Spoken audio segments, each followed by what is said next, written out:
Alright, let's take a trip down memory lane, or should I say, a ride in the family station wagon. If you were a kid in the 60s, chances are your morning commute to school was soundtracked by some of the most iconic tunes of the era. But here's the thing. These songs weren't just background noise. They shaped tastes, sparked conversations, and became the unofficial anthems of a generation. Today, I want to dive into 4 songs from 1969 that practically define that morning car ride experience. And trust me, it's not just about the music. It's about what these songs mean in the context of that time and why they still resonate today. First up, let's talk about Sweet Caroline by Neil Diamond. On the surface, it's a feel-good soft rock anthem with a chorus that's impossible to forget. But what makes this really interesting is how it became a cultural touchstone.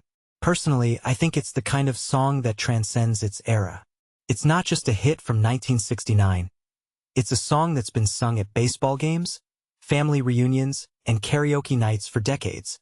What many people don't realize is that its simplicity is its superpower. It's a song that doesn't try too hard, and that's exactly why it sticks. If you take a step back and think about it, Sweet Caroline is the musical equivalent of comfort food. Familiar, warm, and always welcome. Now, let's shift gears to Medley. Aquarius / Let the Sunshine In by The Fifth Dimension. This song is a moment. It's not just a mashup of 2 tracks from the musical Hair. It's a statement. What this really suggests is that the late 60s were a time of optimism, even amidst chaos.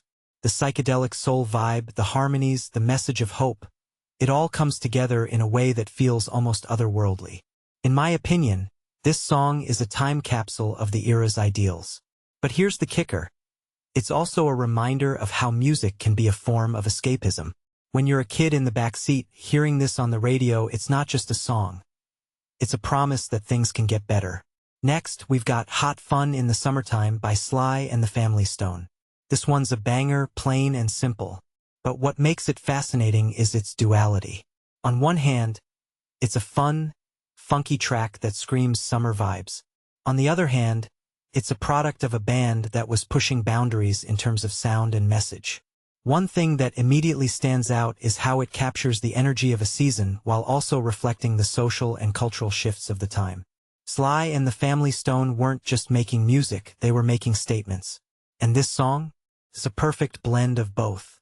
If you were a kid hearing this in the car, it probably felt like pure joy. But looking back, you realize it's so much more than that. Finally, let's talk about Proud Mary by Creedence Clearwater Revival. This song is a masterclass in storytelling. John Fogerty paints a picture of life along the river, and it's so vivid you can almost feel the breeze. What's really interesting here is how the song became a bridge between genres. CCR's version is roots rock at its finest, but Ike and Tina Turner's later cover took it in a completely different direction. This raises a deeper question. What makes a song timeless? In my opinion, it's the ability to be reinterpreted to mean different things to different people. Proud Mary isn't just a song. It's a conversation starter, a cultural exchange. So what's the takeaway here? These songs aren't just relics of 1969. They're snapshots of a time, a place, and a feeling. They're the soundtrack to those morning car rides.